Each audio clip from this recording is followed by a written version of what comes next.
یه لحظه وایسا.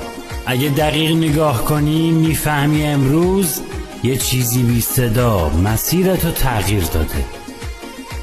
الهی به امید تو، خدایا شکرت بابت امروزم.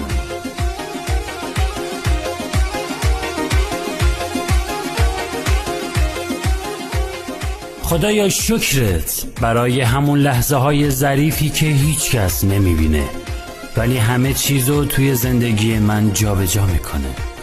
شکرت برای اون نشونه های کوچیک که خیلی وقتها جدی نمیگیرم اما بعداً میفهمم نجاتم دادن یا راهمو روشن‌تر کردن. امروز رو با همین یقین ادامه میدم، با این باور که تو قبل از هر قدم من جاده رو صاف میکنی.